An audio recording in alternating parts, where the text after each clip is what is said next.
HCU భూమి కథ ఏంది? ప్రకృతికి తోడుగా 4.5 లక్షల మంది. హెచ్సియు భూముల వివాదంపై అటు విద్యార్థులు, ప్రతిపక్షాలు రోడ్డెక్కి నిరసన చేస్తుంటే ఇన్స్టాలో నిశ్శబ్ద విప్లవం జరుగుతోంది. ఈ భూములను రక్షించాలంటూ స్టోరీల ద్వారా గలమెత్తిన వారి సంఖ్య 4.5 లక్షలకు చేరింది. యువత అంతా తమ ఓటు ప్రకృతికేనంటూ మద్దతు చెబుతున్నారు. మూగజీవులను కాపాడాల్సిన బాధ్యత మనదేనంటూ నినాదాలు పలుకుతున్నారు. దీనిపై ప్రభుత్వం ఏం నిర్ణయం తీసుకుంటుందని ఉత్కంఠగా ఏం లేదు. సుప్రీంకోర్టు ఎవడైనా కనుక హెచ్సియులకు కనుక పోయి ఇటువంటి కథలు కార్యక్రమాలు చేసి మాత్రం తాట తీస్తామని చెప్పేసి ఆల్రెడీ చెప్పేసి అది పనులు ఎక్కడికక్కడ ఆగిపోయినాయి. సో 400 ఎకరాలు, ఎన్నో వన్యప్రాణులు, ఎన్నో జింకలు, ఎంతో మూగజీవులు, ఎన్నో లక్షల జాతుల సంఖ్యలో ఉన్న అడవులను మనం తొలగించుకుంటూ కొత్త అడవిని సృష్టించడానికి మన తెలంగాణ ప్రభుత్వం శ్రీకారం చుడుతుంది.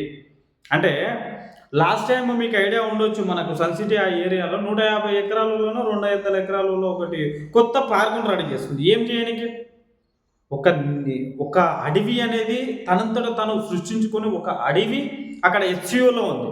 కొన్ని లక్షల పక్షులను, కొన్ని లక్షల మూగజీవులను, ఎన్నో జాతులు అక్కడ ఉన్నాయి. అవునా? వాటిని కాపాడుకోవాల్సిన బాధ్యత మన ప్రభుత్వానికి, మన అందరిది.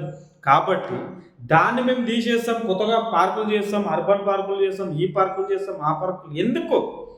ఉన్న ఉంచాలి కదా. బలమైన మొక్కలు, బలమైన జాతి చెట్లు.